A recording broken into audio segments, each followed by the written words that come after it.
O fato é que as coisas que funcionam hoje funcionam pelo susto, né?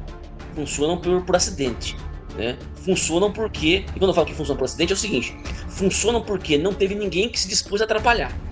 Então, quando não tem ninguém que se dispõe a atrapalhar, a mexer, a manipular, a corromper, etc., aí a coisa funciona. Mas resistência contra a corrupção não há nenhuma mais. Quando as coisas começam a funcionar por hábito ruim, ou seja, nós temos hoje em dia uma máquina pública viciada, no sentido clássico mesmo, ela tem o hábito ruim de se corromper, ela tem o hábito ruim de não promover a virtude, tem o hábito ruim, né, de não fazer o certo, de fazer o errado.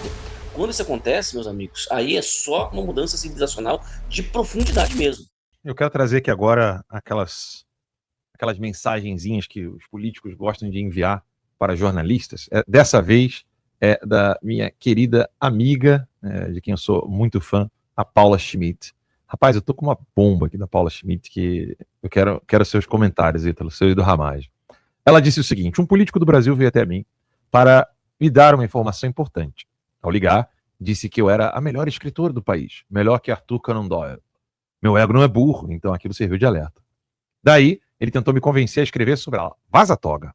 Aí tá ali, senador da República, pá, tal. Oi, Paula, meu nome é fulano de tal, sou da assessoria do senador tal, e aí estão aqui as mensagens. E aí, a Paulinha viu toda a mensagem e disse. Daí eu respondi que aquilo já estava sendo maravilhosamente feito pelo David Agape. Não tenho mérito nenhum. Mas seu artigo de 14/8 foi ótimo e precisa de continuação. Mas eu só resumi o artigo dele para atingir outro público e reverberar o trabalho. Já cansei de Xande Cleide. Aí o assessor ou o próprio senador disse: você tem que repetir esses artigos. Seu estilo é muito mais convincente, mais fluido. Meu ego continuou intocado, mas tic-tac começaram a trabalhar.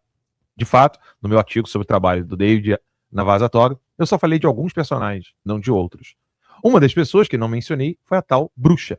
Em outras palavras, se eu continuasse a tal série baseada nos artigos do David, como queria o senador, eu inevitavelmente acabaria citando essa bruxa. Eu já ia escrever mais sobre o assunto, mas desisti, inclusive, porque achei que o plano ali era deixar vazar, que eu aceito recomendação de político. E vejam só, semanas depois dessa conversa, David Agape e Eli Vieira são processados pela tal bruxa, incluídos do inquérito das fake news. Aqui o artigo, aliás, um dos mais meia-boca que já fiz, escrito por pura obrigação moral de ajudar um colega que está trabalhando com afinco incrível, seriedade rara e ainda sob perseguição acirrada em assunto que a grande imprensa se acovardou em cobrir. Para terminar, esse político chegou a se deslocar para me encontrar pessoalmente e reforçar seu pedido. Não é estranho? Eu acho bem estranho. E mais ainda, logo depois desse pedido, colegas passam a ser investigados por cobrir exatamente esse assunto. Para deixar todo mundo calmo e seguro, tenho todo o histórico da conversa e da ligação devidamente salvos, guardados com pessoas da minha confiança no Brasil e fora dele. PS, entrei em contato com o senador e assessor algumas vezes, dando a chance de se explicar, defender o David Agape, ou, no mínimo, lamentar a coincidência do inquérito e seu pedido feito a mim. Generosamente, contemplei a possibilidade que o senador estivesse sob pressão para sacanear comigo. Aí, ela até falando, o Grok explica como o David Agape teria seu trabalho jornalístico em caso civil, injúria, calúnia, associados a uma investigação criminal que incluía a abolição do Estado de Direito. O processo acabou, mas acredito que se meu nome estivesse ali, talvez estivesse ativo até agora. Aí o Flávio Gordo perguntou, ele ficou mudo depois disso? A Paula ficou bem mudo, nunca mais respondeu, nem ele, nem o assessor. Só consigo imaginar uma hipótese agora. Vejo o último tweet da thread, o assessor ficou de me mandar o que o senador teria falado sobre o assunto e, pelo jeito, ele não falou mais porra nenhuma. É aquele caso típico, né, de político que tenta ali parecer bonzinho, né? Ítalo e eu, nós moramos em Brasília, a gente viu muito isso de perto. O político fica tão bonzinho, tanto em ano eleitoral, quanto quando ele também quer ferrar você. Então ele vai te fazer de amiguinho, vai querer andar com você, vai querer falar com você, vai querer aproximação. Quantas vezes, né, Ítalo, a gente já chegou a dizer o seguinte, você não é bem-vindo aqui. A gente teve que falar para alguns políticos, você não é bem-vindo aqui na sede do Terça Livre. E a gente falava isso na cara deles lá no Congresso Nacional. E aí a Paula ficou atenta por pouco, Ítalo, por muito pouco. Ela não vira vítima e acaba caindo no inquérito que, graças a Deus, agora foi arquivado, mas que levou, inclusive, o David Agape a sair do país e o Eli Vieira inclusive, ter de pedir asilo na Inglaterra. Esse é o cenário do Brasil hoje, Ítalo. Poxa vida, é triste ver esse tipo de coisa acontecendo, mas o mais triste ainda é saber que a gente não se surpreende, né? Infelizmente, já é comum isso já, né? Já virou hábito, talvez, já virou modus operandi, né? Padrão dos políticos. Sempre que tem alguma informação vazando que está descontentando a ele, ele vai lá e tenta, ou ele tenta processar o sujeito, ou ele tenta, o processo em si, né? Quando rola um processo de calúnia, etc., né?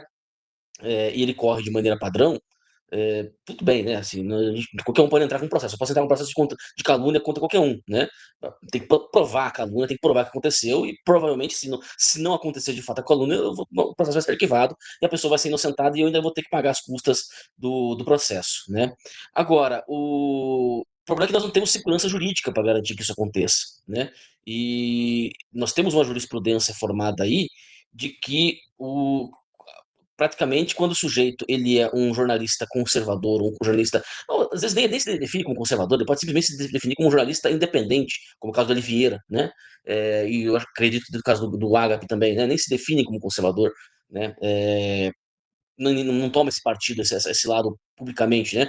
Mas simplesmente o fato dele não estar dentro daquela panelinha, daquele esquema da grande mídia, a jurisprudência para ele funciona de outra maneira, né? A justiça para ele funciona de outra maneira. Ele precisa provar a inocência dele, né? Porque a palavra do senador, a palavra da autoridade da República serve como peso de prova contra o sujeito, né? Volto a repetir, o pior de tudo isso é o fato de que já não nos impressiona mais. Há 6 anos atrás, isso era uma coisa que a gente ainda estava pensando assim, não, pera lá, né? Não é possível que seja uma coisa assim, né? Ainda deve ter alguma semelhança de justiça no Brasil, ainda deve funcionar alguma coisa. O fato é que as coisas que funcionam hoje funcionam pelo susto, né? Funcionam por acidente, né? Funcionam porque, e quando eu falo que funciona por acidente, é o seguinte: funcionam porque não teve ninguém que se dispôs a atrapalhar. Então, quando não tem ninguém que se dispõe a atrapalhar, a mexer, a manipular, a corromper, etc., aí a coisa funciona. Mas resistência contra a corrupção não há nenhuma mais.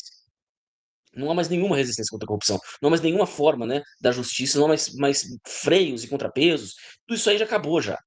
Tudo isso já acabou, já perdeu-se o hábito de fazer isso. E quando as coisas começam a funcionar por hábito ruim, ou seja, nós temos hoje em dia uma máquina pública viciada no sentido clássico mesmo, ela tem o hábito ruim de se corromper, ela tem o hábito ruim de não promover a virtude, tem o hábito ruim, né, de não fazer o certo, de fazer o errado.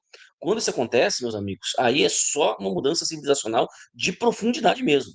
Não tem como você resolver isso daí mudando lei, né, mudando Nem por decreto, nem por política. projeto de lei você vai trazer essa mudança.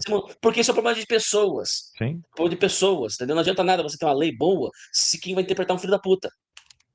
Entendeu? Você Então, eu pode estava conversando perfeitamente isso ontem. Eu estava conversando isso ontem com o Caporeso, ele está aqui, né? Ele vai acompanhar o CPEC com a gente. Várias pessoas já estão chegando, inclusive ontem encontrei o Alex, né? O pessoal lá do Twitter sabe quem é. O perfil dele é ALX, né? Lá no Twitter, no X. Ele é muito amigo do Elon Musk, a gente se encontrou aqui, ele vai ser speaker, né? Vai ser palestrante no CPEC, ele, o Benny Johnson. E aí encontrei com ele, a gente conversou um pouco sobre o Banco Master, ele não estava sabendo. E essa importância, sabe, Ítalo, de vir em eventos como esse, né? Ele estava sabendo que o Flávio está forte. Isso é um ponto importante, tá? Não sei se eu comentei com a turma que está aqui nos ajudando. Não precisa mexer, não. Encontrei com o Alex, que é amigo do Elon Musk, muito amigo do Elon Musk. Você lembra, né, que a gente conheceu lá em Washington? Então, eles não estavam sabendo do caso do Banco Master, mas eles estavam sabendo da força do Flávio aqui, lá no Brasil e que surpreendeu todo mundo.